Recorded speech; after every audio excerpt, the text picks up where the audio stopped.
voile a été déchiré. Ouais. Il n'y a plus de voile entre les membres de l'Église et le maître lui-même. Il n'y a plus de voile. Mais aujourd'hui, c'est comme si nous avons reconstitué le voile, on l'a recousu, et nous, on s'est octroyé le rôle du prêtre, celui qui seul a le droit d'entrer dans le lieu très saint et revenir avec la révélation. Par conséquent, on voit ce que ça fait à l'Église aujourd'hui. Nous avons une assemblée de personnes qui n'ouvrent jamais les Saintes Écritures, qui n'entendent jamais la voix du Seigneur par la parole de Dieu, comme nous avons grandi dans la foi, s'habituant de se nourrir de la parole de Dieu.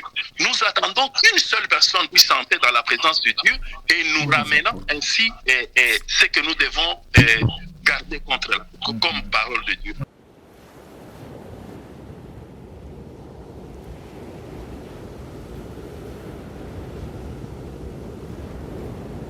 Quand on regarde la fonction, on voit ce qu'une personne doit accomplir dans son travail. Donc on voit l'accomplissement quand on regarde la fonction de quelqu'un. Quand on regarde la fonction d'un père, on voit ce qu'il doit accomplir dans son travail en tant que père. On voit l'activité spécifique qui est attachée à lui en tant qu'individu, en tant qu'individu dans la société. Mais quand on regarde, pardon, à la responsabilité, on voit dans la responsabilité le devoir de répondre de ses actes, de ses circonstances et de ses conséquences. C'est-à-dire que le devoir de répondre. Et c'est ça où beaucoup de gens faillissent. Soit ils veulent accomplir un travail, mais ils ne veulent pas être responsables de ce travail-là. Parce que souvent, on a vu ça dans nos milieux chrétiens aujourd'hui. Quelqu'un qui se lève, qui dit par exemple que je suis un Dieu. Il se présente comme un Dieu au devant de ses fidèles. Mais un jour, il arrive qu'on l'attrape avec une femme. Il dit, mais il faut comprendre que je suis un humain. Donc, ça veut dire qu'il veut jouer une fonction, mais il ne veut pas en être responsable. Mais Paul ne voulait pas dissocier tout ça. Paul voulait montrer que quand bien même je joue la fonction du Père, mais j'en suis aussi responsable. Je réponds à ces actes qui sont attachés à la paternité.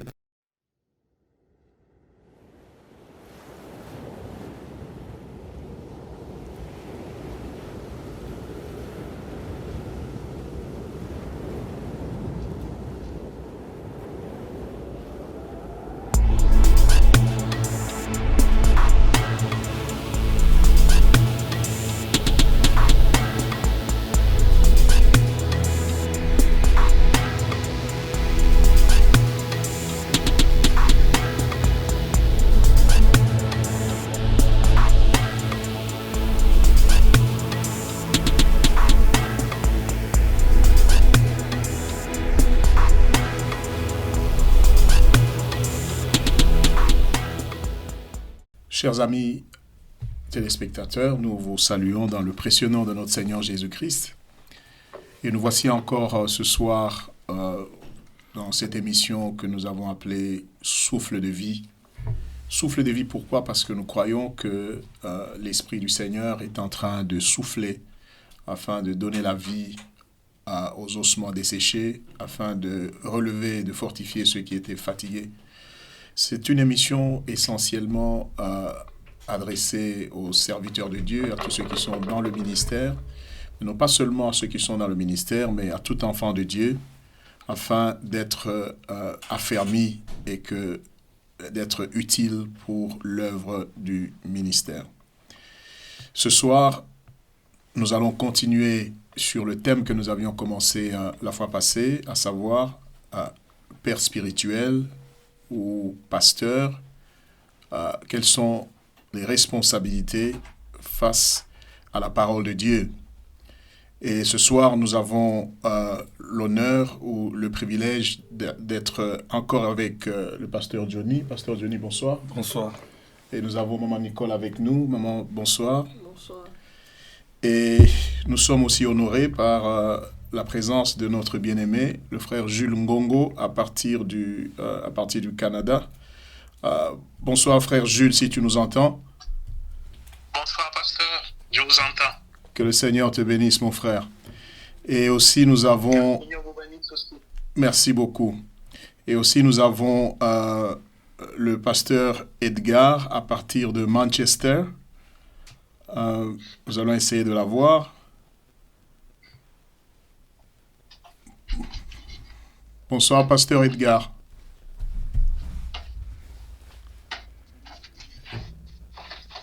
Bonsoir, pasteur Edgar. Ok, donc nous avons le pasteur Edgar qui est avec nous, le pasteur Jules Ngongo à partir du Canada, et il y a bien d'autres bien-aimés qui nous suivent en ce moment. Et nous sommes vraiment bénis, et je crois qu'aujourd'hui, dans ce partage sur ce thème important, père spirituel ou pasteur, quelles sont nos responsabilités face à la parole de Dieu. Cette émission vous parvient grâce à Soteria Media, à qui nous disons grand merci, et particulièrement le pasteur José Chitoko qui est derrière les caméras, et c'est lui qui fait ce grand travail. Que Dieu te bénisse, serviteur de Dieu. Pasteur Jules, tu nous as manqué la semaine passée. Et nous voulons te donner la primeur. Si tu peux dire un mot au peuple de Dieu qui te suit maintenant. Non, je vous ai manqué la fois passée. Je vous salue. J'aimerais suivre avec vous et peut-être intervenir quand j'aurai compris l'orientation que vous prenez. Merci. Très bien. Merci. À tout à l'heure et tu auras certainement quelque chose à dire. Alors, je voudrais pour commencer relire notre texte que nous avions lancé la fois passée dans 1 Corinthiens chapitre 4. 1 Corinthiens chapitre 4, versets 14 à 16. Nous lisons.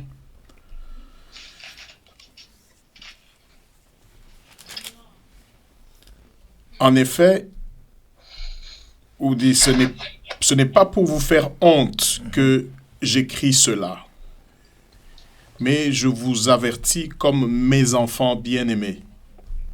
En effet, quand vous auriez 10 000 précepteurs en Christ, vous n'avez cependant pas plusieurs pères, puisque c'est moi qui vous ai engendré en Christ Jésus par l'Évangile. Je vous exhorte donc, soyez mes imitateurs. À cet effet, et ça c'est le verset 17, je vous ai envoyé Timothée, qui est mon enfant bien-aimé et fidèle dans le Seigneur. Il vous rappellera mes voies en Christ, telles que je les enseigne partout dans toutes les églises.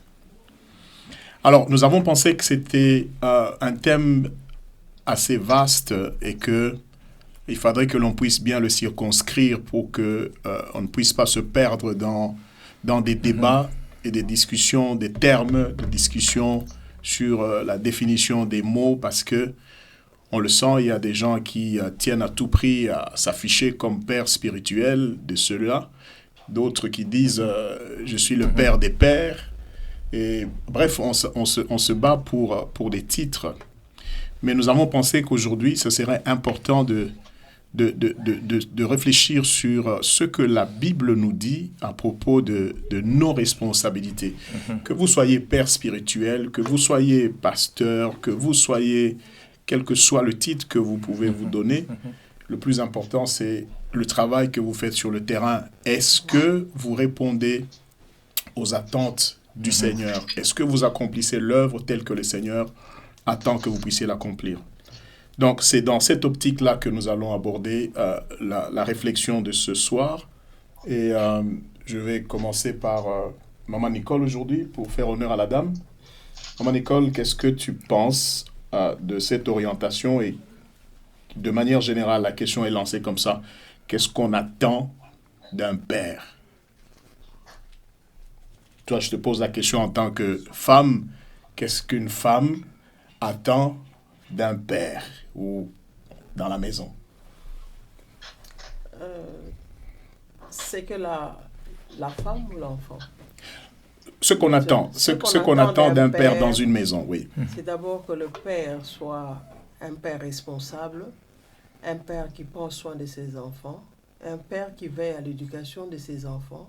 Il est là pour les encourager, pour les aider, pour veiller à leur croissance.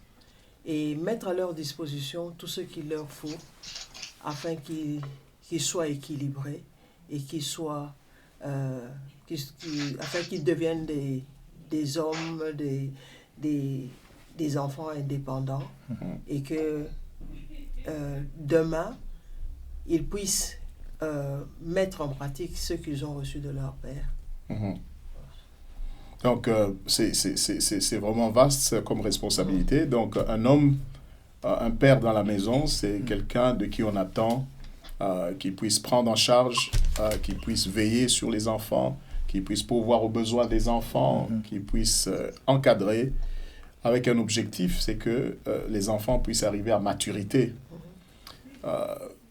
Pasteur Johnny, à ce stade, qu'est-ce que tu peux dire de cette question générale? Quand je rentre sur le verset au fait, que nous avons lu dans 1 Corinthiens 4, verset 15, il dit « Car même s'il vous arrivait d'avoir 10 000 guides dans votre vie avec le Christ, vous ne pouvez avoir qu'un seul Père. En effet, quand je vous ai apporté la bonne nouvelle, c'est moi qui suis devenu votre Père pour votre vie avec Jésus-Christ. Alors je vous en supplie, suivez mon exemple. À cet effet, je vous envoie Timothée, qui est mon fils aimé et fidèle dans la foi au Seigneur. Il vous rappellera les principes qui me dirigent dans la vie avec Jésus-Christ. Je crois que, comme on a introduit la semaine passée, et comme vous l'avez dit tout à l'heure, c'est un sujet qui est très vaste. Mais je voulais rester un peu sur le rôle et ce que doit présenter un père au devant de son fils. Quand je regarde, en fait, quand Paul parle, il relève de l'importance du père, mais en relevant l'importance du père, il ne s'exclut pas. Donc, c'est comme si Paul voulait dire, si je veux prendre comme premier élément des responsabilités d'un père, c'est que un père établit la base de données sur laquelle son fils va évoluer. Il établit la fondation. La fondation. Sur laquelle... C'est-à-dire qu'il produit... c'est comme si quand je dis base de données, c'est-à-dire que si le fils doit opérer, ce qu'il doit opérer, il doit le prendre chez son père et son père l'exerce avant que le fils l'exerce. Donc il est comme un modèle. Il est comme la personne qui présente l'architecture des choses. En fait, l'architecture est présentée par le père. C'est que sa paternité qu'il présente, ce n'est pas une paternité qui demande à un fils de faire ce que lui, le père, ne fait pas.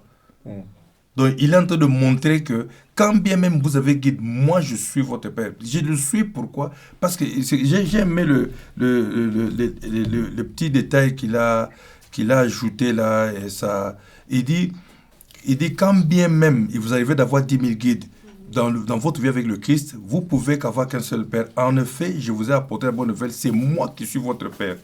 Je vous en suivais, suivez mon exemple. Donc, c'est-à-dire que c'est comme s'il initiait le fait que, en tant que Père, il est l'initiateur de l'exemple.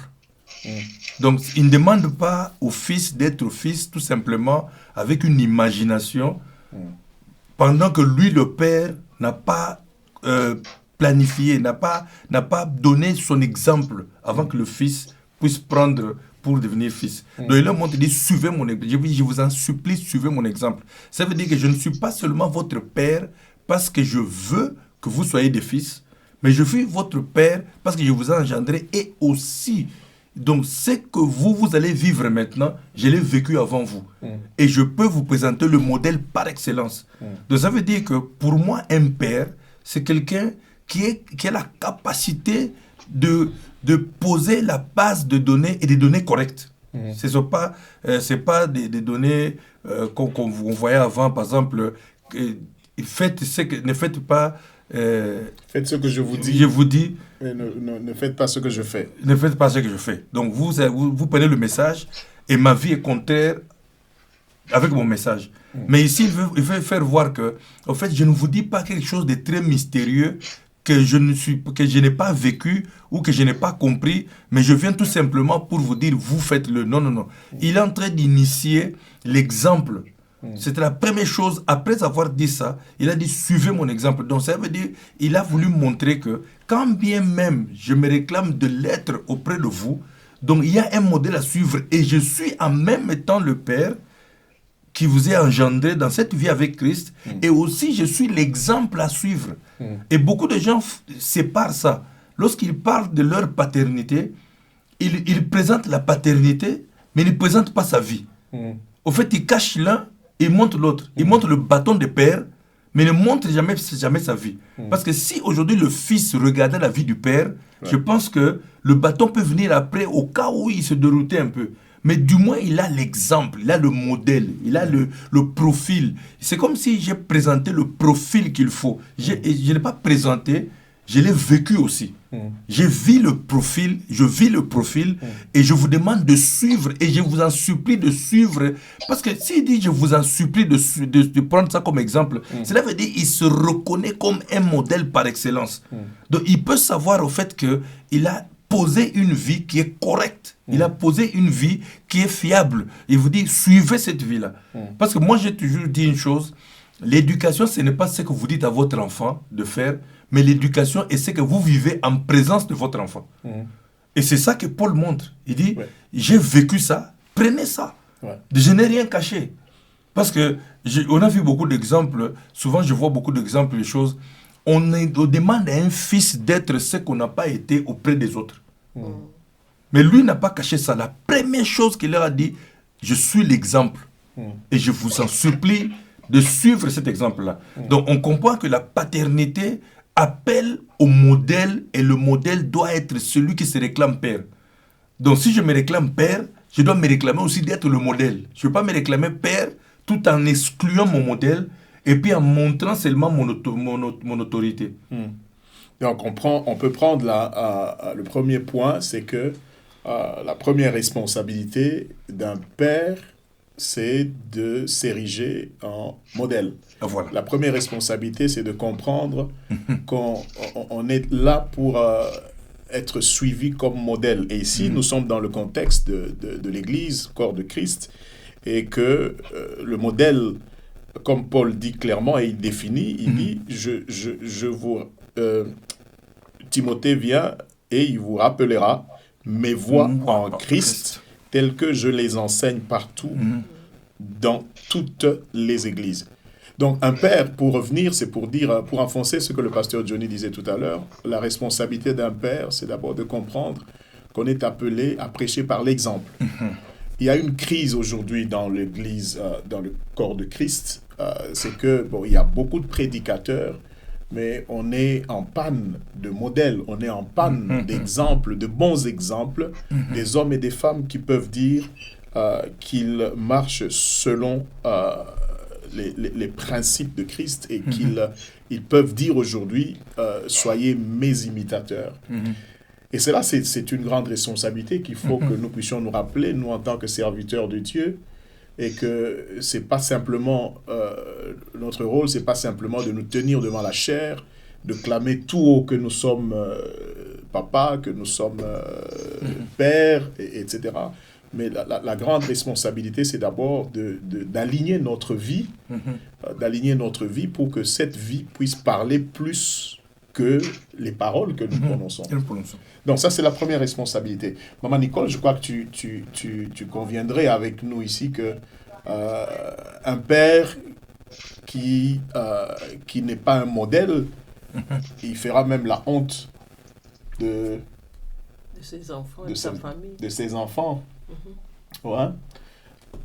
Que donc, voilà, pasteur Edgar, à n'importe quel moment, si tu peux intervenir, tu peux demander la parole et tu la prends et tu complètes. On évolue comme ça. Donc, le premier point que nous mettons là pour dire responsabilité du père ou du pasteur, la première responsabilité, c'est d'abord de se tailler soi-même, de s'aligner soi-même sur la parole de Dieu pour devenir un modèle. Dans tout ce que je fais, que je me pose la question et dis, suis-je un modèle? Est-ce que je peux dire, imitez-moi? Ou bien je fais des choses qui contredisent ce que je dis, qui contredisent la parole de Dieu, et je marche en ennemi de la croix. Donc, voilà, pasteur Edgar.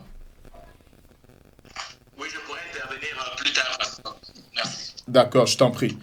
Alors, maintenant, Paul savait ce que c'est qu'être un père. Il ne réclamait pas simplement cette étiquette pour dire écoutez, moi je suis votre père, moi je suis on l'avait lu la semaine passée dans 1 Thessaloniciens. 1 Thessaloniciens au chapitre 2, il dit au verset 11, 1 Thessaloniciens chapitre 2 verset 11, l'apôtre Paul dit « Vous savez aussi que nous avons été pour chacun de vous ce qu'un père est pour ses enfants. » Ça veut dire qu'il y a une certaine façon d'être, une certaine façon d'agir. Un père n'est pas simplement un père parce qu'il a engendré, mais un père est père parce qu'il assume. Il assume ses responsabilités et il joue le rôle qu'il est censé jouer par rapport à cette position qu'il occupe de père. J'ai été un père, j'ai été pour chacun de vous ce qu'un père est pour ses enfants.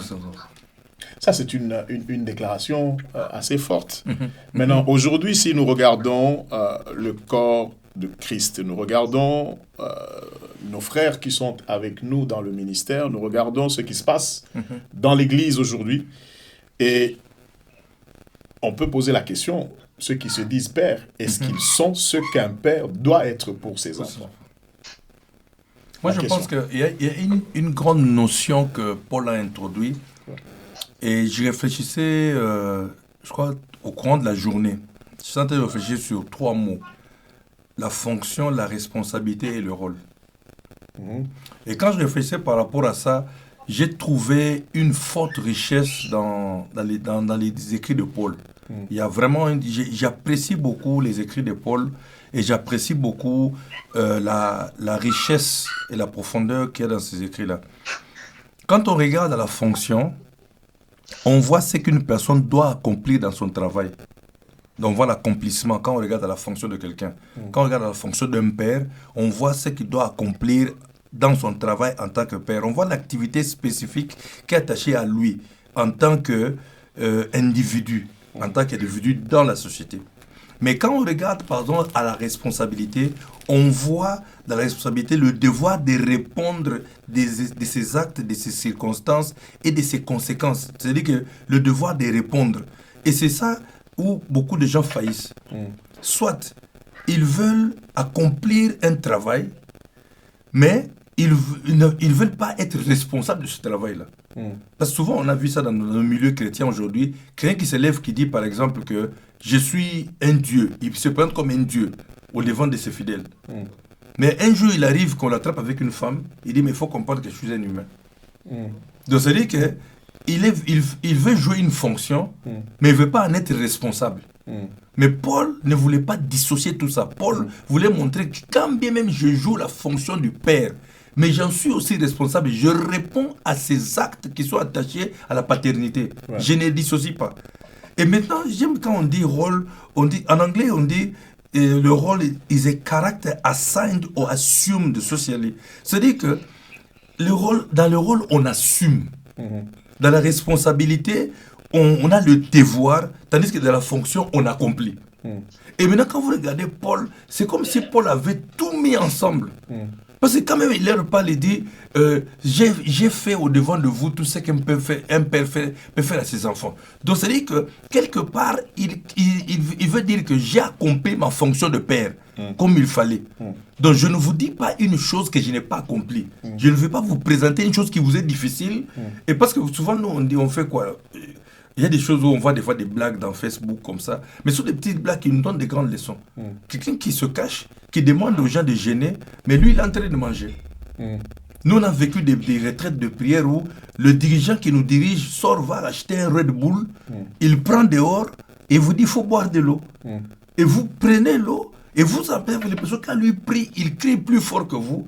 Après 3 jours de prière, mais or, quand il sort, il prend son Red Bull et vous prenez l'eau. Et vous dites, il faut prendre l'eau, il faut respecter. Mais lui-même, il prend son Red Bull. Donc, c'est pour dire que ce que j'aime dans les écrits de Paul, il associe sa paternité à il associe la fonction, le rôle et la responsabilité. Il met les trois ensemble. Donc il ne dissocie pas pour monter. Parce que nous, c'est comme, voilà, je suis votre père. Il faut faire attention, il faut me craindre, il faut faire ceci. Il y a tout. C'est comme si c'est un rôle d'enforcement. Je ne sais pas comment le dire en français, mais en anglais, c'est ça, enforcement. Parce que l'enforcement, c'est-à-dire qu'on vous pousse à faire quelque chose, de gré ou de force. Et c'est ça maintenant que nous, c'est ça ce modèle que nous avons. Nous avons ce modèle où nous sommes poussés de gré ou de force. C'est-à-dire qu'on est poussé à accomplir quelque chose par une personne qui vous montre que ne regardez pas vers moi, mais faites ce que je vous dis. Et puis quand vous ne le faites pas, on vous sort toute une liste de malédictions. Mais maintenant, or, prêcher par l'exemple est une chose facile. Pourquoi? Parce que les gens diront que non, mon père aime prier. Parce que moi aujourd'hui, même quand je me réfère à mon père biologique, il y a des choses que je fais aujourd'hui, quand je regarde, je dis, mais ça je n'ai pas appris à l'école, ça je n'ai pas appris à l'église, mais ça j'ai appris à la maison. Oui. J'ai appris ça de mon père parce qu'il le vivait. Il nous disait, ce que je vous dis, c'est ce que j'ai fait. C'est ce qui a marché pour moi. Donc si ça marchait pour moi, ça marchera aussi pour vous, mais à condition que vous le mettiez en pratique. Donc il ne nous a pas présenté une vie où il s'exclut de la vie, et il nous dit ce qu'il faut faire, et lui cache. C'est comme si moi je peux dire, c'est une paternité à bouclier. C'est-à-dire que je suis le père derrière le bouclier, j'ai le bouclier devant moi. Vous n'arrivez pas à voir ce que je suis, vous n'arrivez pas à voir comment je suis habillé, mais vous voyez que le bouclier que je vous présente comme étant un père. Et ça, c'est une paternité, je pense que ce n'est pas le modèle biblique. Et je crois qu'à ce point ici, on peut relever un point important, parce que le modèle de paternité que Paul nous présente ici, où il le remet dans le contexte de la vie chrétienne, le modèle de Christ, il dit « Je suis moi-même imitateur de Christ ». Et si on comprend ce modèle, le point important de cette paternité, c'est d'abord l'amour. Ouais? On ne peut pas être père si on n'aime pas. Si aujourd'hui Dieu est notre Père, tout cela est basé sur quoi? Sur l'amour qu'il a pour nous. Et Paul, dans ce qu'il dit là, c'est pour dire, je vous ai démontré l'amour que j'avais pour vous. Et il ne suffit pas simplement de brandir le manteau de l'autorité, la casquette de l'autorité, parce que malheureusement, c'est ce qui sort le plus souvent lorsque quelqu'un veut se présenter comme père spirituel. C'est plus pour montrer l'autorité qu'il a sur le sujet, son ascendance qu'il a sur le sujet, plutôt que de montrer, d'être réellement, comme on a lu dans Thessaloniciens 2:11, pas montrer effectivement ce qu'un père est censé être. Donc, rôle modèle, un modèle de père, ce modèle qui devrait être traduit premièrement par l'amour. Un père, un bon père, c'est celui qui aime ses enfants. C'est celui qui aime ses enfants. Et on pourrait rentrer dans 1 Corinthiens 13 pour comprendre cet amour, quel genre d'amour un véritable père devrait avoir. Donc, en tant que berger, en tant que pasteur, en tant que conducteur, et étant conduit par l'Esprit de Dieu, et assumant les responsabilités, les charges de père, ce qui doit nous caractériser, c'est d'abord l'amour. Je fais souvent une différence entre un arbitre et un entraîneur. Un arbitre, ce qu'il fait, c'est quoi? C'est qu'il règle le jeu et puis il voit les fautes, il les sanctionne. Ça s'arrête là. Mais un entraîneur, lui, il vous forme pour que vous ne puissiez pas commettre, vous puissiez exceller et que vous ne puissiez pas, vous puissiez jouer le jeu selon les règles. Et je crois que c'est ça le rôle, c'est entre autres aussi le rôle d'un père. Le père n'est pas là pour sanctionner, mais le père est là pour former, pour encadrer, pour entraîner. Et que nous, en tant que serviteurs de Dieu, et malheureusement, ce qui ressort le plus dans nos milieux, ce que nous voyons, c'est que ceux qui se présentent et qui s'affichent avec cette étiquette de pasteur ou de père, entre guillemets, ils sortent plus avec le bâton pour sanctionner, Et c'est comme ça, comme tu aimes bien le dire, Pasteur Johnny, ils viennent avec une liste de menaces, de malédictions, de tout ça, et que tout ce que les gens font, soi-disant en obéissant à leur père spirituel, ce n'est pas plus parce qu'ils comprennent qu'ils le font à leur père, mais c'est plus parce qu'ils ont peur des sanctions, ils ont peur des conséquences qui vont découler. On a vu des gens dire, voilà, je suis ton père spirituel, tu dois m'acheter, je n'ai pas à manger à la maison, tu dois acheter, sinon ta maison va sécher. Alors, la pauvre dame est obligée de creuser dans ses économies pour aller donner un sac de riz à son père spirituel, parce que le père spirituel a dit, si tu ne fais pas, ta maison va sécher. Or, si tu aimes, en tant que père, tu ne mets pas tes enfants dans une position où ils font des choses par peur. Hein? La relation qui nous unit avec nos enfants, ce n'est pas une relation de peur. Donc, il faut que ça soit plutôt ce qu'un père doit être, c'est d'abord un père doit aimer. Il doit aimer ses enfants. Et ça, c'est une interpellation pour nous tous en tant que serviteurs de Dieu, c'est que nous devons aimer. Nous devons aimer. Et quand vous voyez l'interpellation que le Seigneur a faite à Pierre en lui demandant s'il l'aimait, s'il l'aimait, il lui dit, Pierre, est-ce que tu m'aimes? Seigneur, tu le sais. Est-ce que tu m'aimes? Seigneur, tu le sais. Maintenant, tu dois me prouver que tu m'aimes. Et la seule façon de me prouver que tu m'aimes, c'est de prendre soin de mes brebis. Donc, le Père doit prendre soin des brebis sur lesquelles le Seigneur l'a établi. Prendre soin, on ne peut pas prendre soin de ce que l'on n'aime pas. Ouais, maman.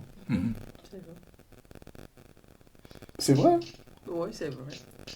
Quel commentaire tu fais par rapport à ça? Oui, papa. Merci. J'aimerais revenir au texte initial, celui de 1 Corinthiens, pour trouver un autre rôle. C'est le pasteur Jules qui intervient à partir du Canada. Oui, pasteur, vas-y. Oui, un autre rôle d'un père. Oui. C'est au verset 17, dans 1 Corinthiens chapitre 4, verset 17, il dit pour cela, pourquoi au verset 16, il dit, je vous en conjure, soyez mes imitateurs. Pour cela, pour devenir mes imitateurs, je vous ai envoyé Timothée, qui est mon enfant bien-aimé et fidèle. J'insiste sur fidèle, dans le Seigneur. Il vous rappellera quelles sont mes voies en Christ et quelle est la manière dont j'enseigne partout dans toutes les églises. Ici, je trouve un autre rôle du père spirituel surtout, c'est celui de garantir l'orthodoxie de l'enseignement du Christ. Amen. L'authenticité de l'enseignement du Christ. Amen. Aujourd'hui, l'Église est en crise. Et c'est beaucoup plus, je vais parler de l'Église évangélique qui est en crise, c'est parce que nous avons brisé ces liens que Paul est en train d'expliquer ici. Oui. Le rôle du père spirituel. Et il n'y avait pas de génération spontanée dans l'Église, il n'y en a pas. Mais aujourd'hui, nous avons des générations spontanées. Et c'est pourquoi on ne peut plus parler de l'authenticité de l'Évangile. Mais quand l'Évangile est transmis de père en fils, avec cet aspect sur lequel Paul insiste, je vous envoie Timothée, mon enfant bien-aimé, fidèle, lui aussi est fidèle au Seigneur, il vous montrera. Amen. Et il vous rappellera quelles sont mes voies en Christ. Ces voies-là, l'apôtre Paul ne les a pas créées. Amen. Il les a aussi reçues de son père spirituel. Il les a reçues aussi du Christ. Amen. Et chacun l'a reçu de celui qu'il a reçu du Christ. J'aime beaucoup cette organisation que nous trouvons dans l'Église catholique. Si quelqu'un aujourd'hui dit que je suis prêtre, vous trouverez que son ministère, il a reçu d'un évêque, l'évêque, il a reçu de quelqu'un, ainsi de suite. Si vous suivez la lignée, vous pouvez arriver jusqu'aux apôtres. Cette organisation apostolique garantit la transmission du vrai message du Christ. Et ici, Paul insiste sur deux aspects. L'enseignement lui-même et la manière de l'enseigner, la manière de le transmettre. Nous allons trouver ces problèmes avec quand Paul veut quitter Corinthe et Apollos arrive. On va parler de quelqu'un qui enseigne, quelqu'un qui enseigne la parole dans sa pureté. Mais tu dois entendre que les apôtres l'ont pris de côté pour lui parler de la manière de le faire. Amen. C'est deux aspects qui sont très importants pour garder l'authenticité de l'évangile. Amen. Aujourd'hui, on enseigne du n'importe quoi pour dire que moi je me pose toujours cette question, est-ce que l'Église est-elle encore cette Église du Christ où nous avons des sectes où chacun enseigne sa doctrine?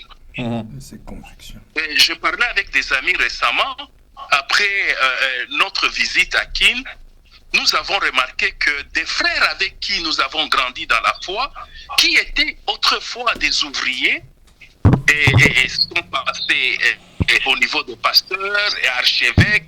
Et aujourd'hui, je peux dire sans crainte qu'ils sont devenus chacun dans son assemblée un gourou. Oui, un gourou. Oui. Chacun enseigne ce qui lui passe par la tête et il exerce une autorité qui ne ressemble en rien à l'autorité du Christ. Et dans chacune de ces assemblées, vous trouvez un enseignement particulier à eux, qui n'a rien à voir avec l'enseignement évangélique. Mais ça, c'est d'où vient cette crise-là? Cette crise vient du fait que nous avons aujourd'hui des générations spontanées des ouvriers et des générations spontanées aussi des chrétiens. Et le rôle du père spirituel n'est pas exercé tel que Paul le dit ici. Merci. Merci beaucoup, pasteur Jules. Là, c'est vraiment très profond. Et là, justement, je pense que c'est un des objectifs de ce programme, Souffle de vie, c'est de nous ramener justement à cette façon apostolique de faire les choses, qu'il n'y a pas de génération spontanée et qu'on est appelé à avoir la vision du corps. Et que le corps doit aller dans la même direction, le corps doit comprendre les choses de la même manière, et que donc, de cette façon-là, ce que moi je connais, avec plaisir, je vais le partager avec mon frère Jules. Ce que moi je connais, je le partage avec mon frère Johnny. Ou là où je ne connais pas, je pose la question. Ce qui amène les gens, l'analyse que l'on peut faire pour dire pourquoi ces gens... On avait parlé de gourou la fois passée, justement. Pour dire que il y a beaucoup de gens qui se disent pères spirituels, mais en fait, c'est des tyrans, parce que les gourous sont des tyrans. Les gourous, ils exercent une autorité sur leurs membres au point de leur enlever toute liberté. Ils n'ont plus la liberté de penser, ils n'ont plus d'autonomie. Tout ce qu'ils font, ils doivent se référer à eux.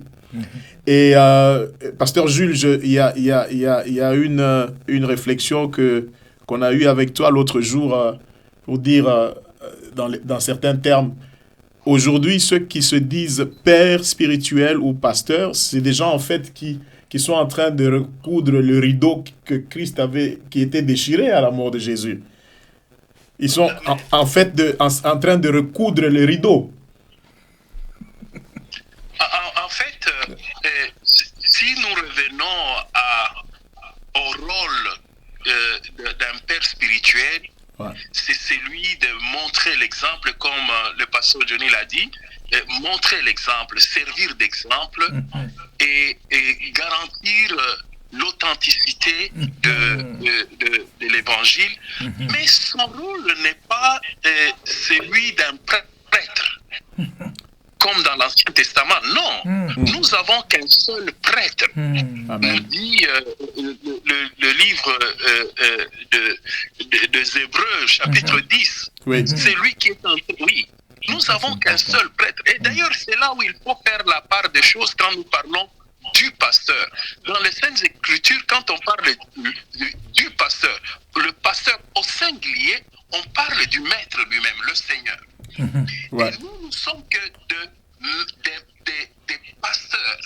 Et quand nous parlons des pères spirituels, des pères, n'oublions pas que le Père, c'est lui-même le Père, c'est Dieu lui-même. Et nous, on ne fait que jouer le rôle de ces nous ne faisons que jouer le rôle de ces pères-là. Ouais. C'est très important. Et pour revenir à ce qu'on est en train de dire, c'est que le rideau, le voile a été déchiré. Ouais. Il n'y a plus de voile entre les membres de l'Église et le maître lui-même. Il n'y a plus de voile. Mais aujourd'hui, c'est comme si nous avons reconstitué le voile, on l'a recousu, et nous, on s'est réoctroyé le rôle du prêtre, celui qui seul a le droit d'entrer dans le lieu très saint et revenir avec la révélation. Par conséquent, on voit ce que ça fait à l'Église aujourd'hui. Nous avons une assemblée de personnes qui n'ouvrent jamais les Saintes Écritures, qui n'entendent jamais la voix du Seigneur par la parole de Dieu, comme nous avons grandi dans la foi, s'habituant de se nourrir de la parole de Dieu. Nous attendons qu'une seule personne puisse entrer dans la présence de Dieu et nous ramenons ainsi ce que nous devons garder comme parole de Dieu. Or, si nous voyons ce qui a été au début, ça n'était pas ainsi. C'est pourquoi nous parlons de l'authenticité. Le rôle du père, c'est, comme l'a dit maman, c'est celui qui fait tout pour que les enfants deviennent, comment je peux dire, deviennent adultes. Ouais. Capables d'agir par eux-mêmes, que chaque enfant ait une bonne relation avec Dieu et que chacun des membres de l'Église soit capable d'écouter, d'entendre la voix de Dieu et de la mettre en pratique. Amen. Non pas moi qui remplace Dieu. Et quand nous nous appelons Père, attention, ne prenons pas la part de Dieu. C'est de cela dont on parlait la fois passée. Amen. Amen. Ça, c'est très important. En fait, le père doit comprendre que l'enfant qui est né ne va pas rester éternellement un enfant. Et d'ailleurs, le Seigneur a dit, la nature elle-même ne vous enseigne-t-elle pas? Lorsque vous avez un enfant et que cet enfant ne grandit pas et qu'il est toujours dépendant, mais ça vous inquiète. Ça s'inquiète. Mais je ne sais pas pourquoi sur le plan spirituel, ça ne devrait pas nous inquiéter pour dire, mais cet enfant, depuis qu'il est né, il est toujours au même stade. Je dois toujours le tenir par la main, je dois toujours le guider. Mais il faut... Quand on définit les ministères, on dit, voici, il a donné aux uns comme apôtres, comme prophètes, comme docteurs et pasteurs, en vue de l'édification des saints pour l'œuvre du ministère. C'est pour dire qu'un père spirituel, il doit avoir cette vision-là, ce souci de dire, il faut que ses enfants grandissent, qu'ils atteignent la maturité et qu'ils puissent eux-mêmes se prendre en charge et qu'ils sachent eux-mêmes comprendre ce que sont leurs droits. Ouais, ce que sont leurs droits et pour qu'ils puissent en jouir. Pasteur Johnny. Ce que j'ai aimé dans l'intervention du pasteur Jules, ça a créé une ligne de connexion avec ce que je voulais dire comme un autre rôle du père. Ouais. C'est-à-dire que avant qu'il intervienne, je voulais intervenir pour dire que, après le modèle, je pensais à ce que le père fait, c'est qu'il assure la reproduction de la bonne espèce. Amen. Et maintenant, quand le pasteur Jules a intervenu, ça m'a vraiment confirmé qu'il y a une connexion de l'esprit parce qu'il a parlé sur l'authenticité du message. C'est-à-dire que nous ne pouvons pas assurer la reproduction de l'espèce avec un mauvais message. Aussi longtemps que c'est comme si les gens veulent faire les choses, les gens veulent utiliser la mauvaise méthode pour aboutir au bon résultat. Donc aussi longtemps, parce que l'exemple qu'il a donné, c'est un exemple que moi j'ai même eu le souci. Il y a 2 années, comme je suis chaque année à Kinshasa, il y a 2 ans, je suis parti, j'ai un cousin à moi, un grand cousin qui est abbé. Et nous sommes retrouvés comme ça en train de manger. Il a invité 5 abbés, et j'étais là. Pendant qu'on discutait, après il a dit, écoutez, je voulais vous présenter quand même mon frère, c'est un pasteur. Il dit, oh bon, on mangeait avec un pasteur? Et puis on est calme comme ça. Donc il était étonné de voir que, pour lui, c'est-à-dire que j'allais commencer déjà à diaboliser. Mais la confession que j'avais aimée, c'était, on parlait sur la succession de l'œuvre. Comment il s'est succédé à l'œuvre. Et non seulement qu'ils faisaient pratiquement 7 ans de formation, mais ils n'entraient pas directement comme prêtre. Ils devaient passer comme vicaire, travailler sous quelqu'un. Et quand il travaille comme vicaire, la personne doit t'approuver. Et il ne t'approuve pas en fonction de ses sentiments personnels. Il t'approuve en fonction de ce qu'il a pu avoir auprès de quelqu'un d'autre. Il veut tout simplement s'assurer est-ce qu'il a ce que j'ai eu quand moi j'avais eu. C'est-à-dire, quand je suis devenu pasteur, j'ai été consacré en fonction d'un certain nombre de principes.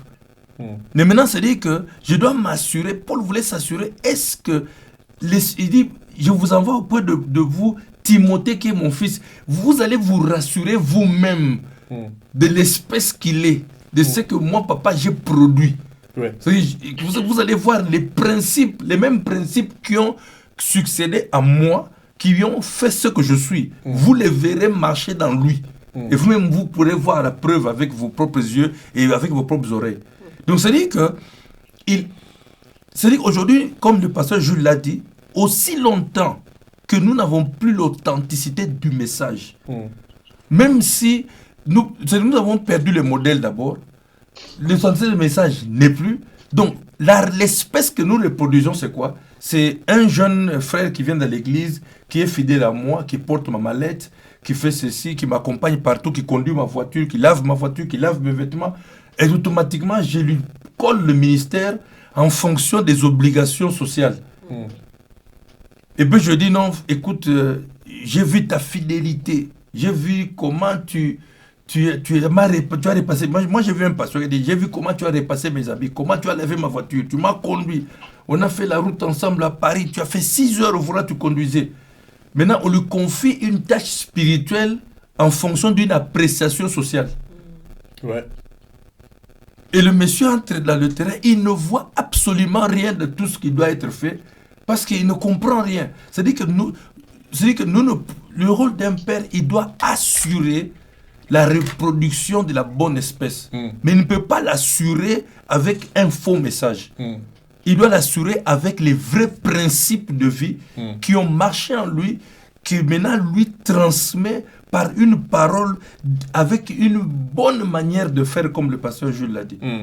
Et si on n'a pas ça, on ne pourra pas sortir. Le père spirituel, même s'il fait la magie, il ne pourra pas sortir un fils qui répond au modèle s'il n'a pas communiqué l'authenticité du message qu'il lui a reçu. Alors là, ça me revient. Pasteur, tu vas prendre la parole. Je voulais juste ajouter ici pour dire, lorsque nous éduquons nos enfants, nous leur donnons une certaine éducation et nous attendons de les voir vivre selon un certain modèle.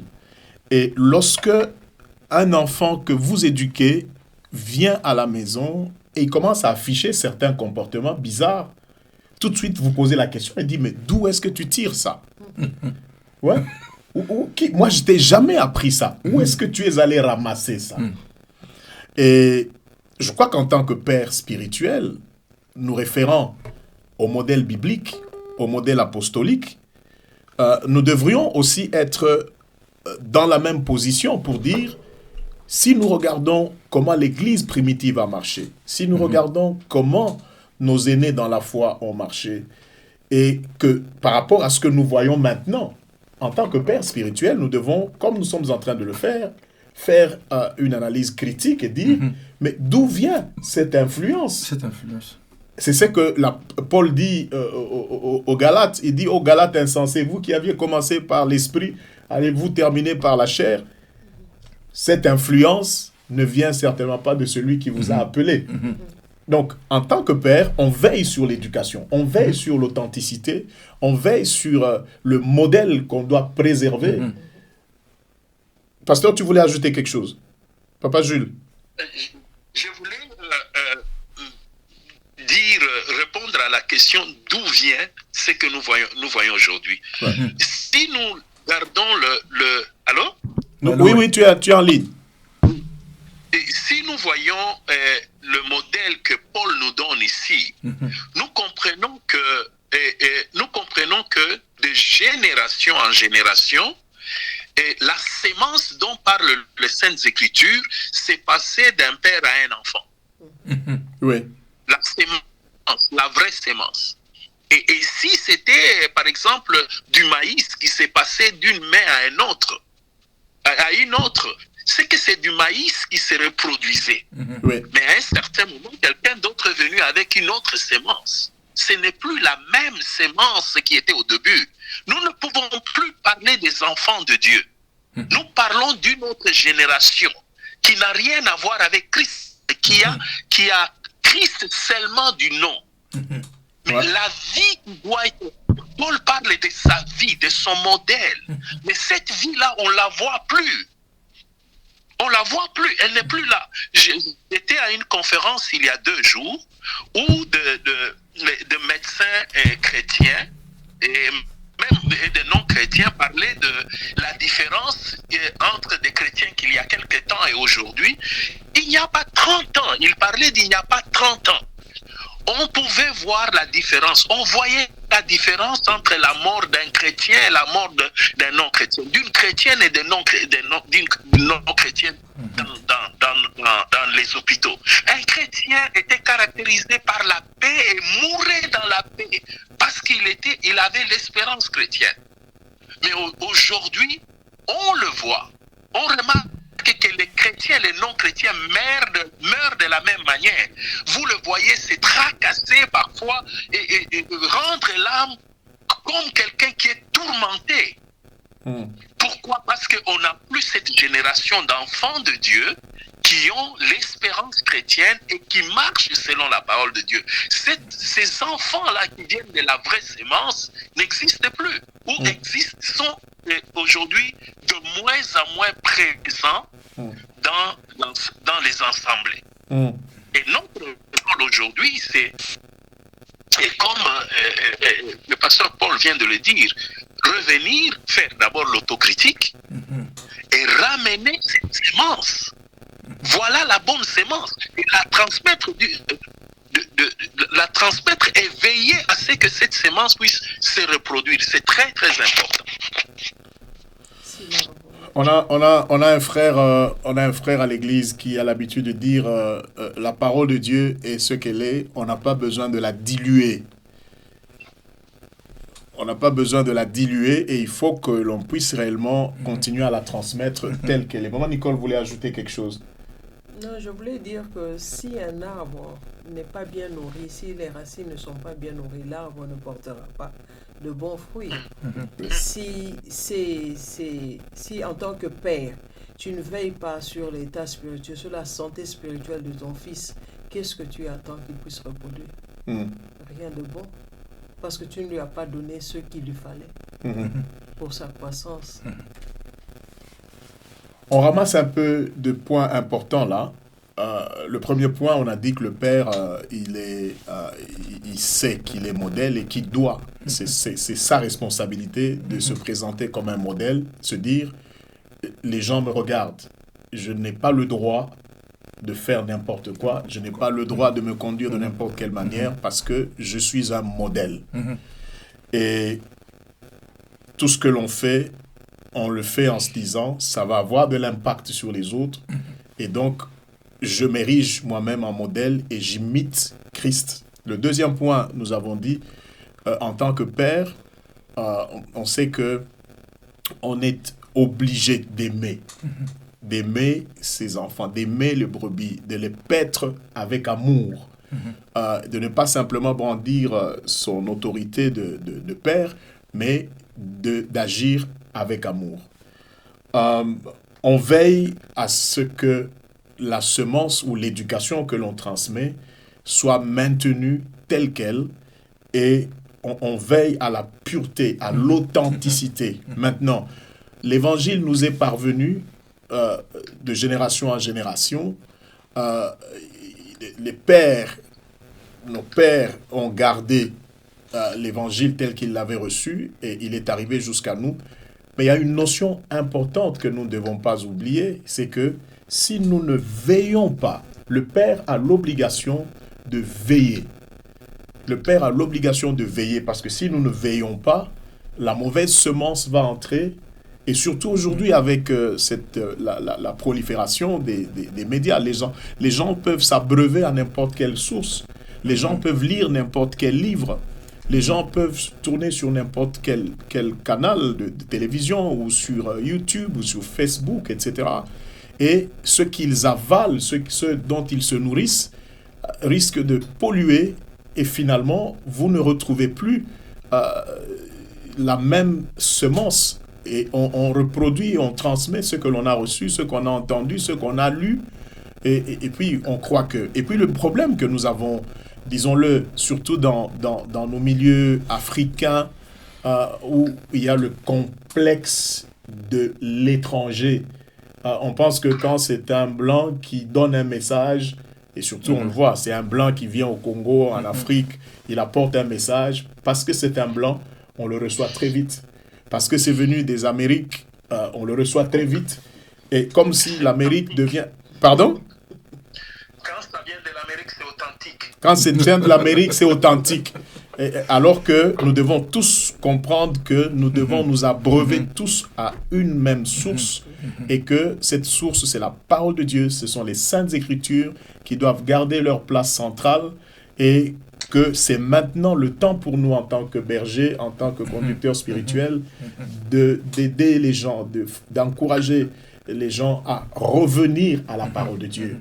On est trop dans les choses subjectives, on est trop dans des, entre guillemets, révélations, mais il n'y a pas meilleure révélation que la parole de Dieu, que la Sainte Bible.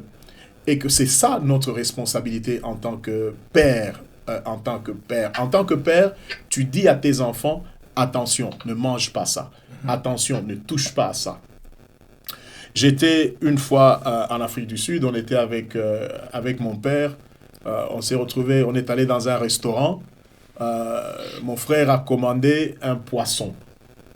Alors, avant de manger, papa pose la question et dit, c'est quel poisson ça? Je lui dis, on lui donne le nom du poisson. Et il continue en disant, est-ce qu'il a 2 yeux? Il dit, je n'ai pas vu la tête. Est-ce qu'il avait 2 yeux? Alors, mon frère me dit à papa, il dit, mais papa, c'est quoi? Les yeux là, ça fait quoi? C'est le poisson, mange seulement. Papa dit, non, mais écoutez, je dois vous instruire.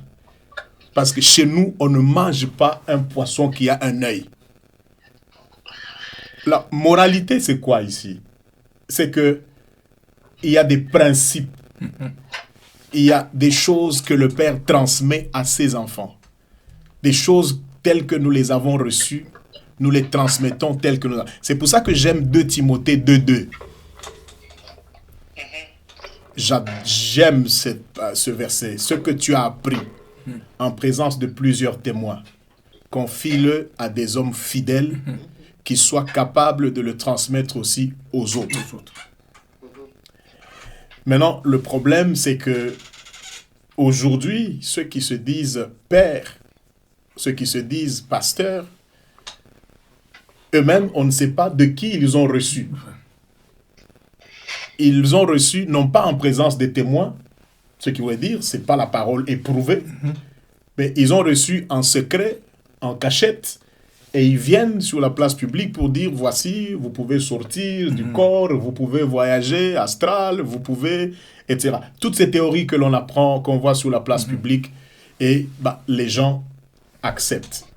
Il faudrait que nous soyons en mesure de dire à nos membres, aux brebis sur lesquels le Seigneur nous a établis, que nous puissions les encourager à pouvoir éprouver.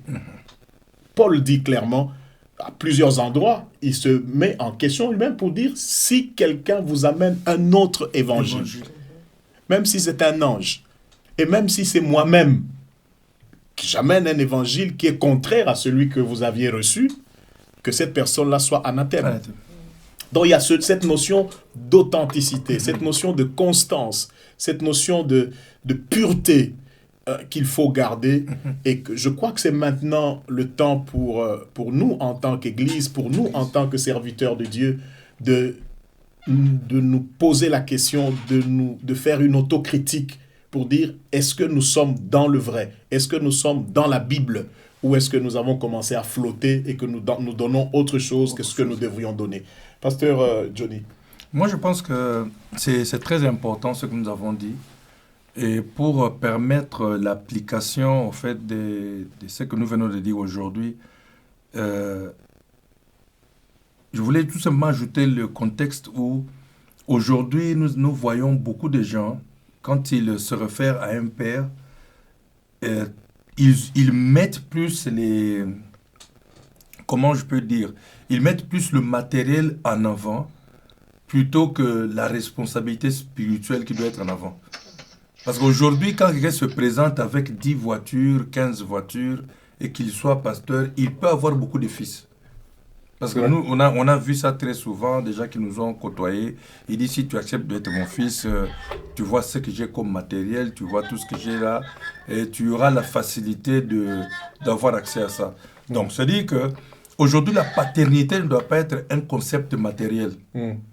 Parce qu'aujourd'hui, les gens achètent la paternité, les gens s'offrent en paternité, les gens, quand ils sont devant quelqu'un, qu'ils trouvent qu'ils peuvent avoir des opportunités vers la personne, ils se donnent en cadeau comme un enfant. Et nous voyons comment les choses se font aujourd'hui. Il y a quelqu'un qui a des papas, des pères spirituels chaque année. Il était chez tel, et puis après il voit que tel sort, et puis il a beaucoup d'argent, et puis il fait un peu plus, beaucoup d'impact. Il change directement, il est chez l'autre, et l'autre, quand il apprendra encore qu'il y a un autre qui est sorti, il va aussi chez l'autre qui est sorti. Donc moi je pense qu'on doit arriver à comprendre, comme on l'a dit aujourd'hui, qu'il y a le concept là d'être un modèle, de garder l'authenticité du message. Paul, je pense que Timothée n'a pas suivi Paul parce qu'il avait un jet privé ou il avait quoi que ce soit. Le concept matériel n'intervenait pas. Maintenant, aujourd'hui, c'est la paternité d'aujourd'hui, comme nous avons perdu le modèle et l'authenticité du message et l'espèce que nous produisons, et plus les gens qui nous suivent et plus les gens qui s'attachent à nous par rapport au matériel.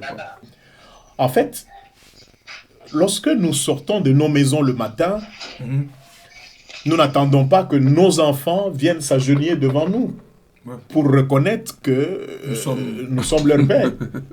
Est-ce que nous le faisons, maman? Non. C'est naturel. L'enfant sait que c'est mon père. Et le papa n'a pas à faire un effort pour s'imposer à l'enfant pour dire que je suis ton père. C'est quelque chose qui est inné. Nous le disions l'autre jour aussi, la paternité, ça ne se décrète pas. Non. Donc, c'est pas dit, allez, je suis ton père, alors tu me dois du respect. Moi, je pense que c'est l'enfant qui est fier de son père plutôt que le père. Tout le temps, il arrive, quand il prend la parole, il dit, voyez, tel c'est mon fils, tel c'est mon fils. Moi, je pense que c'est le fils qui doit être content d'être le fils d'un père plutôt que le père d'un fils. Amen. Voilà, nous sommes en train d'évoluer vers la fin de ce programme, combien riche. Mais je crois que nous pouvons retenir quelques points. Oui, allô? Oui, j'aimerais intervenir pour peut-être dire, je ne sais pas si nous avons remarqué le besoin de la formation de celui qui se dit père spirituel. Je ne sais pas si vous avez remarqué que le problème vient beaucoup plus ou provient du fait que la plupart de ces personnes qui se disent pères spirituels ne sont pas formés. Formés d'abord dans ce que nous avons appelé l'authenticité de la parole, Oui. mais aussi dans la manière de prendre soin des brebis. Oui. Nous pouvons nous plaindre aujourd'hui disant l'évangile n'est pas perpétué tel qu'il devrait se perpétuer. Mais est-ce que nous faisons, comme Paul l'a dit, comme tout le monde l'a dit ici, est-ce que nous travaillons à prendre soin de ceux qui ont reçu cette parole? Maman Nicole a parlé de l'arbre. Et si nous ne prenons pas soin aux racines de l'arbre, ne nous attendons pas à manger des fruits de cet arbre. C'est la même chose. Aujourd'hui, nous avons été à Kin avec le pasteur Paul. La chose qui m'a étonné plus, c'est le fait que la formation des bases qui était dans toutes les communautés, même les petites églises, les petits groupes de prière, ont trouvé au moins ce système d'affermissement. Ouais. Oui, du séminaire 1-2 qui faisait que quelqu'un venait de recevoir Christ avait au moins le rythme de la doctrine, de la saine doctrine. Les 4 lois spirituelles, tout ça. On commence avec les 4 lois spirituelles. Oui, c'est ça le problème. Aujourd'hui, nous arrivons dans toutes les églises. Là, on ne trouve rien, même pas les études bibliques. Il n'y en a pas dans l'église. Vous ne serez pas comme le papa de Paul qui, même si vous êtes adulte, viendra vous dire non, ce poisson ici, il a des yeux, il n'a pas des yeux. Non, pas partout. Ouais. Mais si vous avez reçu, si nous avons perpétué l'enseignement de la parole de Dieu dans nos églises, dans nos assemblées, je pense que cela peut faire que la parole de Dieu soit transmise d'une manière authentique. Nous allons nous plaindre, mais cela provient aussi de notre manquement, du fait que nous n'avons pas reçu la formation pour bien former. Quand je parle de cela, c'est souvent quand la parole de Dieu nous dit allez faites de toutes les nations les disciples et enseignez-leur. Aujourd'hui, quand nous parlons de l'enseignement, en fait, nous croyons qu'il faut prendre seulement la parole et enseigner. Mais c'est organiser l'enseignement. C'est ces problèmes qui manquent aujourd'hui dans les assemblées. Organiser l'enseignement de manière à ce que l'authenticité de la saine doctrine puisse être transmise d'une personne à une autre. Voilà un peu cette responsabilité que j'ai voulu souligner aujourd'hui. Or, surtout nous qui sommes ici en Occident, nous n'avons plus d'excuses. La formation, nous pouvons l'avoir. Même chez nous, la formation, on peut l'avoir, mais si on ne se fait pas former, je crois que si ce n'est pas l'orgueil, c'est vraiment une négligence qui est criminelle. Et là, il faut avoir des dispositions. Il faut avoir des dispositions de cœur pour dire, avec les responsabilités que je suis appelé à assumer, il faut que je me mette à la hauteur. Il n'y a rien de plus déplaisant que d'accepter une responsabilité quand vous savez que vous avez des insuffisances et que en plein exercice de vos responsabilités, là, vous vous rendez compte que vous êtes incapable de le faire. C'est un peu comme l'histoire de ce monsieur qui a prétendu qu'il pouvait piloter un avion. Il avait juste lu la théorie et puis comme ça, là, c'est une histoire, hein, c'est pas vrai.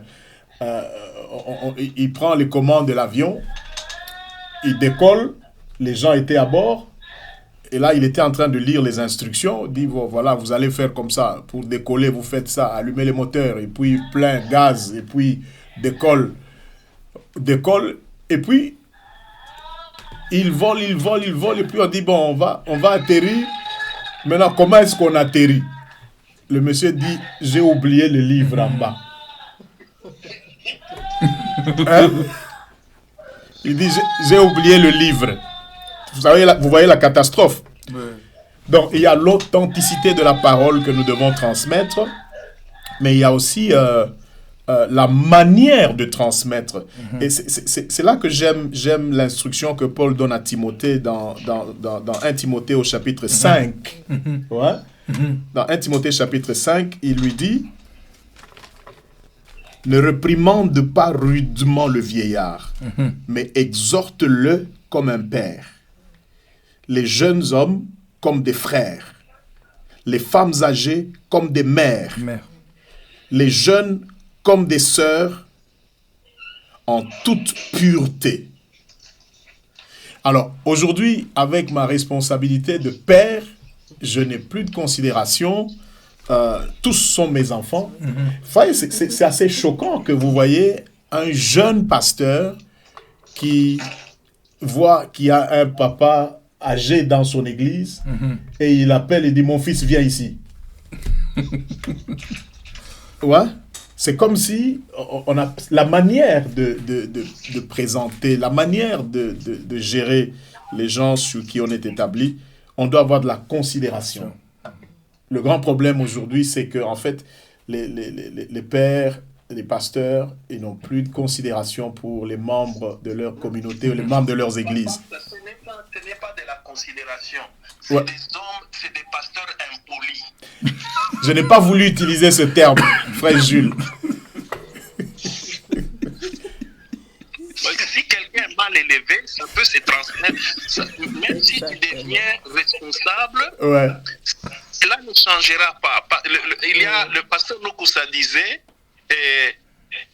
même si tu es rempli du Saint-Esprit et que tu n'as pas appris comment on mange à table, le Saint-Esprit ne te montrera pas comment manger à table. Non. Oui. Il faut vraiment que quelqu'un te montre comment on mange à table. Oui. Si quelqu'un n'a pas appris qu'un père doit être respecté, tu ne sauras pas. Tu vas appeler un papa et ton frère, ou bien tu vas l'appeler mon fils. Je veux te voir ici. C'est impoli, ça n'a rien à voir avec de la considération. C'est vraiment un frère impoli ou mal élevé. Impoli, mal élevé.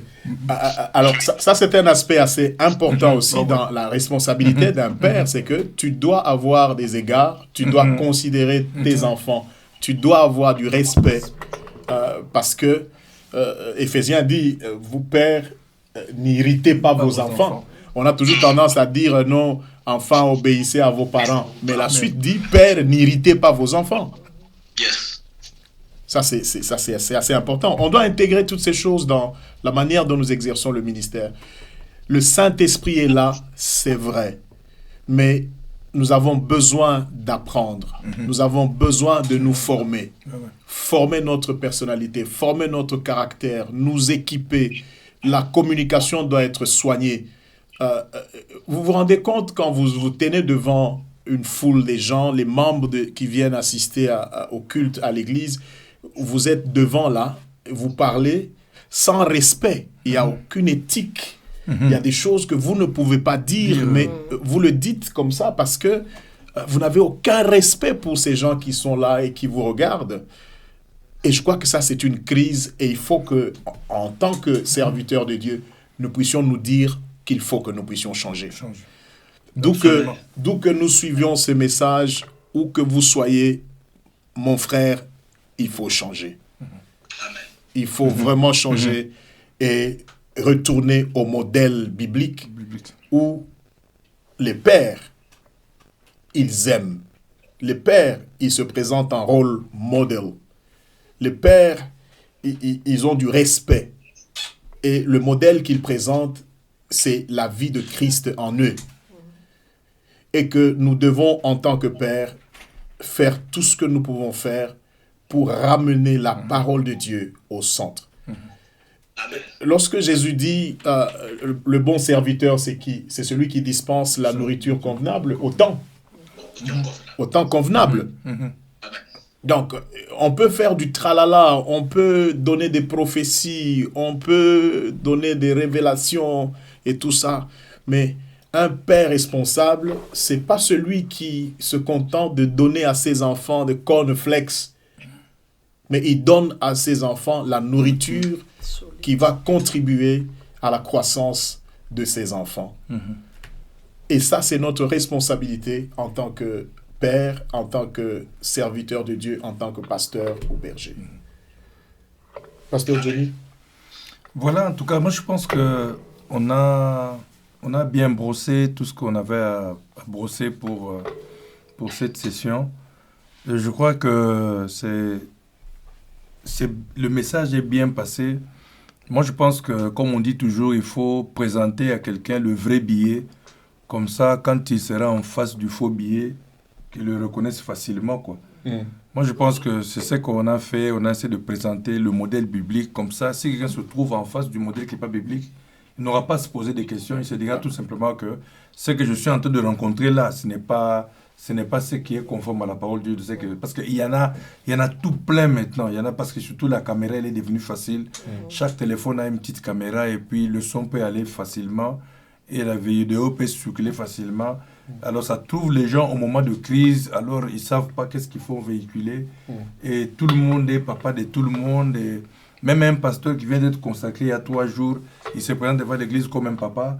Maintenant, on ne sait pas quel temps il a eu pour engendrer, quel temps il a eu pour... Donc, ça veut dire qu'on est dans un cafouillage terrible. Je pense que ça vaut la peine de dire ce qu'on a dit pour essayer de dévier la vie d'un serviteur ou de quelqu'un qui peut s'en servir aussi pour juger s'il est en face de qui. Parce que des fois, il y a des gens qui sont en face de gens comme ça, comme le pasteur Jules l'a dit, des gourous qui viennent tout simplement, parce que le gourou, son rôle, c'est de construire son pouvoir tout en prenant l'argent dans la manipulation auprès des gens. C'est tout simplement ce que le gourou fait, parce que le gourou est toujours après l'argent et ils sont nombreux, fainéants, qui cherchent toujours à aller se faire un peu d'argent en allant tromper les fidèles. Moi, je pense que le temps est arrivé où les gens doivent vraiment examiner de près les Écritures pour ne pas tomber dans le piège de ces gourous-là. Et le fait de ne pas lire les Écritures, et pourtant, les Écritures nous donnent tous les éléments qui peuvent nous permettre de reconnaître le vrai du faux. Et le Seigneur a dit clairement, vous les reconnaîtrez par leurs fruits. Et là, on a des gens qui se présentent comme des pasteurs, comme des pères spirituels, mais quand vous regardez leurs fruits, ça n'a rien de la vie de Christ. Mais on vous dit, non, acceptez seulement comme ça. Acceptez seulement comme ça. Et lorsque vous vous retrouvez dans un milieu ou dans une communauté où vous avez perdu votre autonomie, vous avez perdu votre liberté de penser, vous n'avez pas le temps de revenir à la Bible vous-même et que tout ce que vous faites doit être dicté par votre pasteur, faites attention. Faites attention parce que le pasteur ne peut pas commencer à réfléchir pour vous.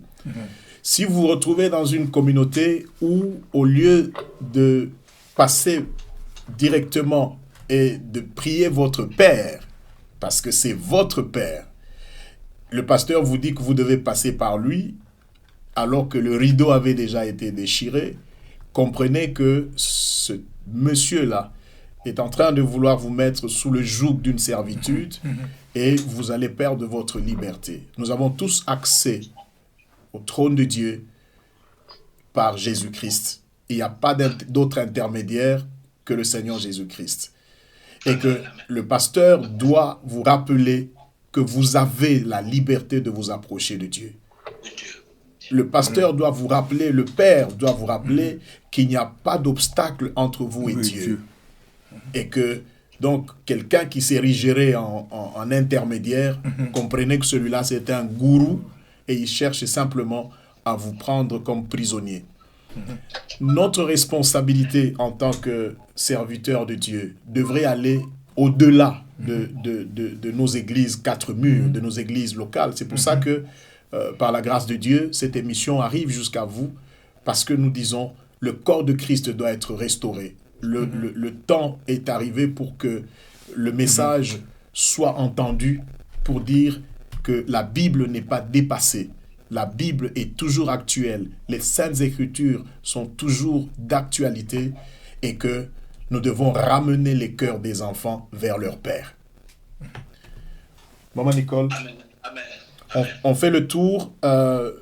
Maman Nicole et puis Pasteur Edgar et enfin le frère Jules pourra dire un mot. Je crois que par rapport à tout ce que nous avons dit, je crois que la personne qui nous suit ce soir, je crois qu'ils ont eu la réponse, même si nous n'avons pas tout dit, mais je crois que ce que nous avons dit ici a pu aider quelqu'un ce soir. Jésus-Christ nous a libérés. Il ne faudrait pas que nous puissions nous faire entrer encore en prison parce que quelqu'un s'est posté pour dire, voilà, sans moi, tu ne peux pas aller loin. Sans moi, tu ne peux pas être béni. C'est moi qui suis l'intermédiaire entre toi et Dieu. Non. Jésus-Christ a déjà tout accompli et nous devons être éveillés. Avant d'aller prendre soin des autres, nous devons d'abord nous regarder nous-mêmes. Sommes-nous au complet? Est-ce que nous sommes bien formés pour aller former d'autres personnes aussi? Et je donnerai un exemple. Pour être médecin, on passe autant d'années. Après avoir terminé ces années à l'université, il y a un temps de stage, on passe par plusieurs formations avant que ton maître te laisse opérer quelqu'un ou bien soigner quelqu'un. Il doit être sûr que tu es capable d'appliquer à la lettre ce qu'il t'a enseigné. Et si aujourd'hui tu te dis que tu es un père spirituel, toi-même tu dois être bien équipé, toi-même tu dois être un rôle modèle, toi-même tu dois être, comment on peut dire, complet pour pouvoir assurer l'avenir de ces enfants que tu dois encadrer. Amen, merci beaucoup Maman Nicole. Le frère Jules, je crois que tu as mis ton sur silence, sur mute. Oui, c'est bon, c'est revenu. On va prendre le pasteur Edgar à partir de Manchester. Pasteur Edgar, tu peux donner ta contribution. Oui, nous sommes en train de conclure. Ouais. Oui, merci pasteur, que j'intervienne en dernier. Mais j'ai été béni par vos interventions déjà. Amen. Et je crois que plusieurs l'ont été aussi. Amen.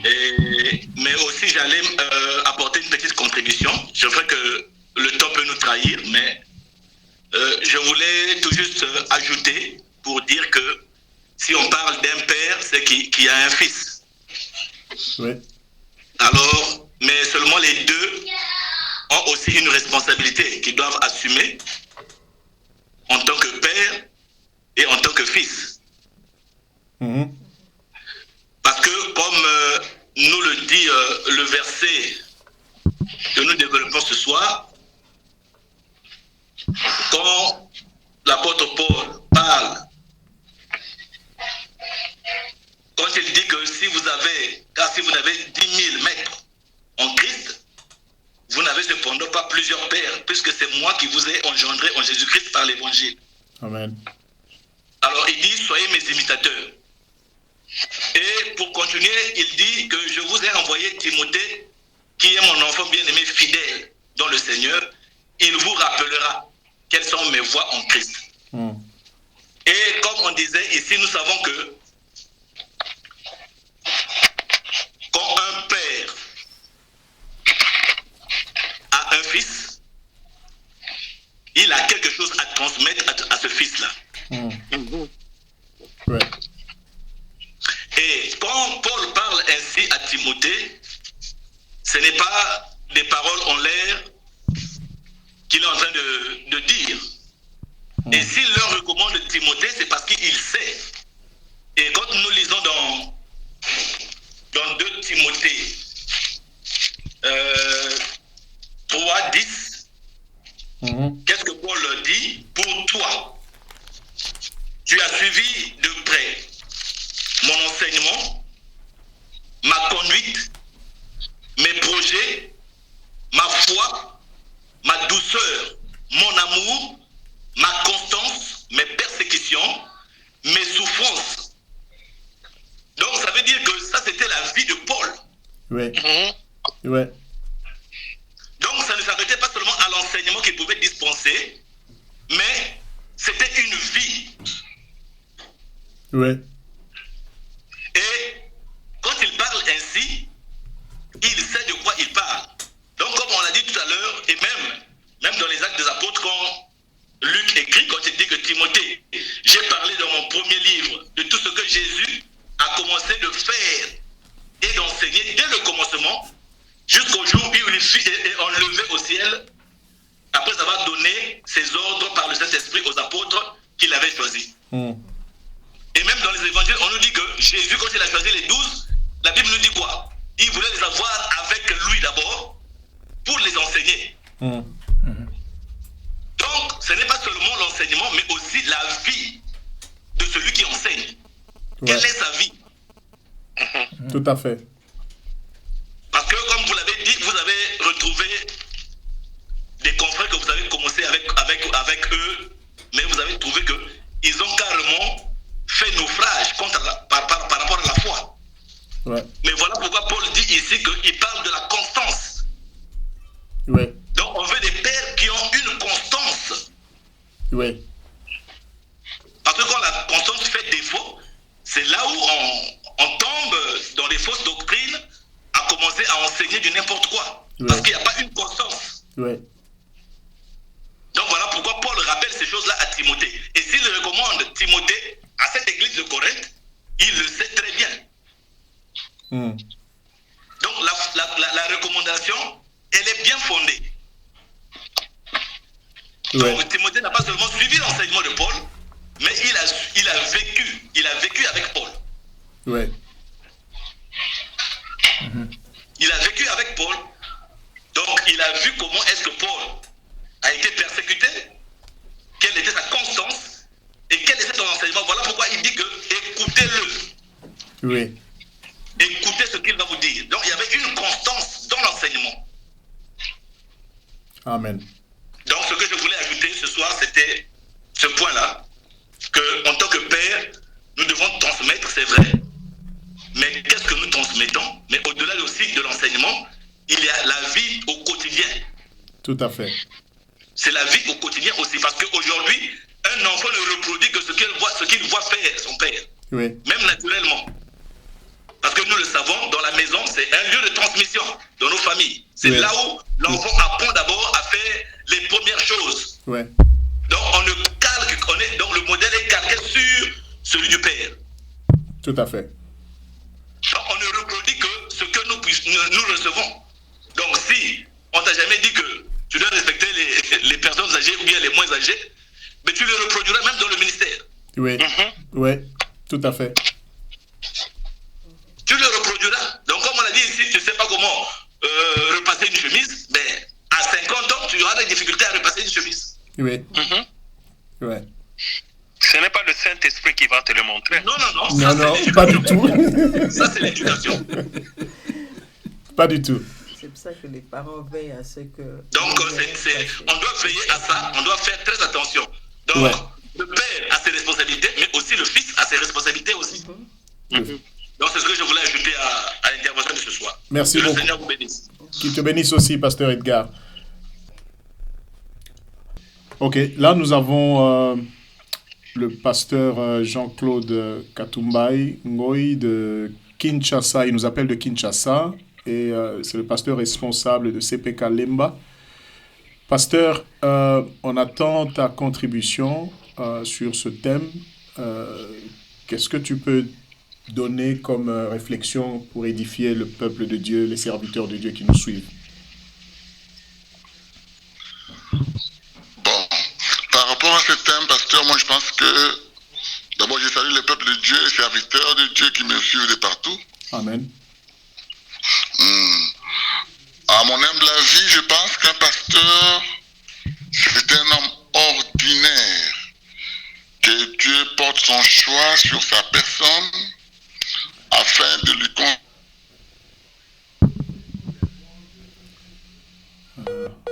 Aïe, aïe. Les réseaux de Kinshasa. Oh là là. Kinshasa.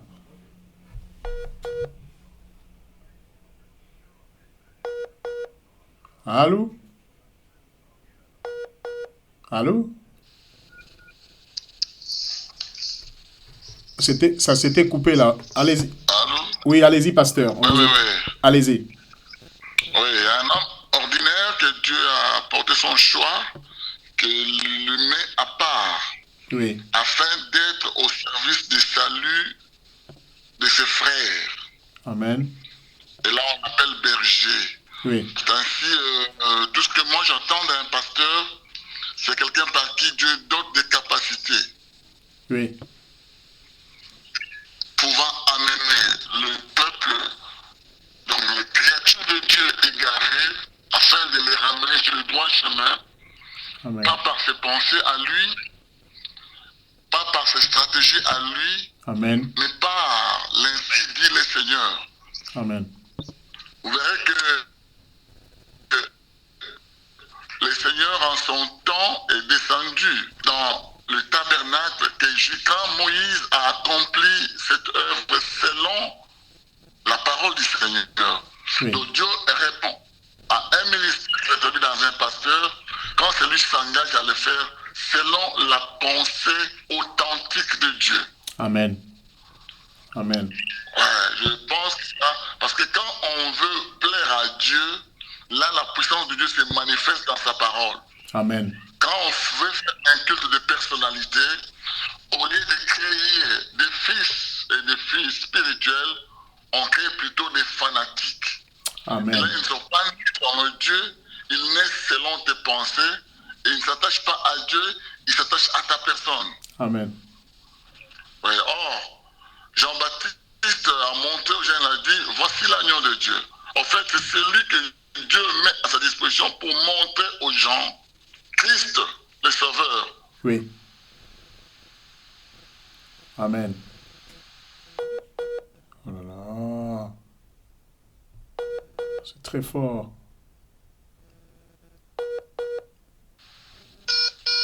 Allô? Oui, allô? Oui, allô, oui. Et cette responsabilité-là, oui, de celui qu'on appelle berger, Oui. ça doit nécessairement se démarquer de la mission d'un mercenaire, par exemple. Mhm. Parce que de nos jours, nous avons plus de mercenaires que de bergers. Tout à fait. En fait, ils n'ont rien à voir avec leur responsabilité sur le plan spirituel, mais ils sont là plutôt pour se nourrir de la graisse de brebis. Oui. Voilà pourquoi il y en a plein qui créent les paroles, pas l'ainsi dit le Seigneur, ainsi dit le pasteur, ainsi dit. Ouais. Et là, à ce niveau-là, on n'est pas un père responsable. Oui. Parce que la responsabilité, c'est par rapport à la mission que Dieu nous a confiée. Amen.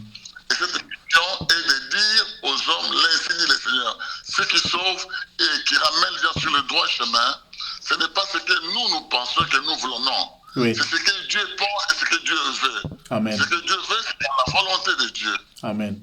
C'est un peu ça ma petite contribution par rapport à notre responsabilité. Amen. La responsabilité d'un pasteur, à cela est attachée une rémunération, ou quand on le faisait, selon la pensée de Dieu, Oui. mais une condamnation quand on voudra le faire selon le monde ou quand on veut copier le monde. Amen. Amen. J'ai beaucoup aimé un terme qui est venu, que les autres, on était avec le pasteur Jules, on était avec le pasteur Edgar de Manchester, et quelque chose de très important que tu viens de dire là, pasteur JC, c'est que le pasteur, c'est un homme ordinaire. C'est un homme ordinaire. Le problème aujourd'hui, c'est que beaucoup de nos bien-aimés qui sont avec nous dans le ministère, ils veulent montrer qu'ils sont extraordinaires et qu'ils sont, ils s'assiedent à table avec Dieu, ils mangent, ils se comptent les dents et que Dieu c'est leur ami et ils sont secrétaires particuliers de Dieu. Nous sommes des hommes ordinaires. Un père, c'est un homme ordinaire pour ses enfants et les gens peuvent le regarder dans la rue, dire que cet homme est extra, mais pour ses enfants, un père reste un homme ordinaire. Et là, c'est l'appel que l'on devrait lancer à tous les bien-aimés qui nous suivent, serviteurs de Dieu, restez ordinaires. Restons simples, comme Christ lui-même était simple, imitons son modèle et en toute simplicité, travaillons selon la vision du Seigneur. Vous savez, pasteur, Oui, papa. je peux dire que si Jésus, le Sauveur, s'était présenté comme un extraordinaire, Oui. tout le monde allait fuir. Uh-huh. Il est né, il a attendu le 9 mois dans le ventre de Marie. Oui. Il n'a pas fait du premier jour automatiquement, il en avait 15 ans après, non. Il a compté jour pour jour et il a vécu ce que les hommes vivent en étant Dieu. Oui. Voilà, il est resté un homme ordinaire alors qu'en lui, il y avait le Dieu créateur. La divinité, ouais. Et c'est ce qui fait que les gens pouvaient l'approcher facilement. Un berger, ce n'est pas une personne que les gens doivent avoir des contours, avoir des protocoles pour l'atteindre parce que il y a la nécessité.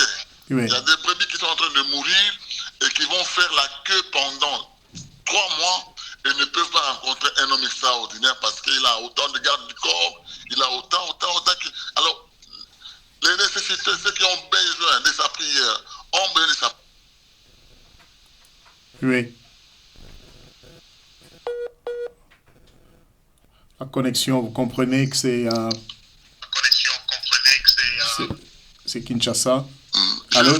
Oui, tu termines, oui. Ouais. Le vrai Dieu, il s'est présenté comme un humain. Oui.